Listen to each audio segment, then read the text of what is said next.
गोवा में दशहरा, दिवाली और पड़वा जैसे त्योहारों के दौरान गेंदे के फूलों की मांग काफी बढ़ जाती है। इसे पूरा करने के लिए कर्नाटक और महाराष्ट्र जैसे पड़ोसी राज्यों से फूल मंगवाए जाते थे, लेकिन अब किसानों को गेंदे के फूलों की खेती के लिए राज्य सरकार से मिल रही सब्सिडी ने तस्वीर को बदल दिया है। इससे गेंदे के फूलों को लेकर दूसरे राज्यों पर गोवा की निर्भरता कम हो गई है। प्रमोद सावंत सरकार की अगुवाई में और प्रधानमंत्री नरेंद्र मोदी की कृषि पहल की मदद से किसानों ने गेंदे के फूलों की खेती को बढ़ाया है। 2024 में 400 से ज्यादा किसानों ने 30 हेक्टेयर में 180 टन गेंदे के फूल उगाए, जबकि 2022 में सिर्फ 15 हेक्टेयर में इसकी खेती होती थी।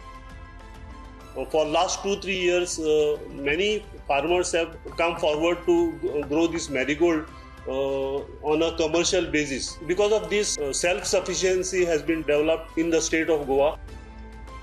केंद्र के राष्ट्रीय बागवानी मिशन और राज्य की फूलों की खेती योजना से किसानों को प्रति हेक्टेयर 75,000 रुपए की सब्सिडी मिलती है।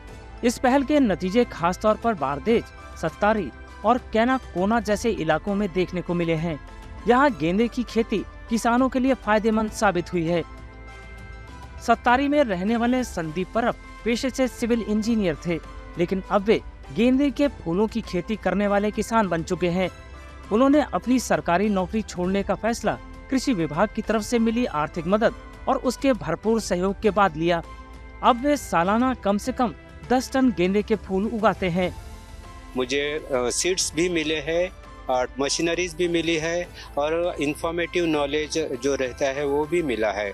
उनकी मदद से स्टेट गवर्नमेंट के एग्रीकल्चर डिपार्टमेंट की मदद से और स्वयंपूर्ण भारत की स्कीम की मदद से और सेंट्रल गवर्नमेंट की मदद से मैंने ये सब किया है। The agriculture department giving a subsidy on the mulching, giving the subsidy on the seedlings and their daily visits have a lot of support for the farmers in Goa. Goa सरकार ने फूलों की खेती को बढ़ावा देने के लिए मौजूदा वित्त वर्ष में 90 लाख रुपए आवंटित किए हैं। ज्यादा किसानों के इस पहल से जुड़ने से गोवा में गेंदे के फूलों की खेती खूब हो रही है। गेंदे की खेती के लिए सरकार की कोशिश आगे भी जारी रहने की उम्मीद है।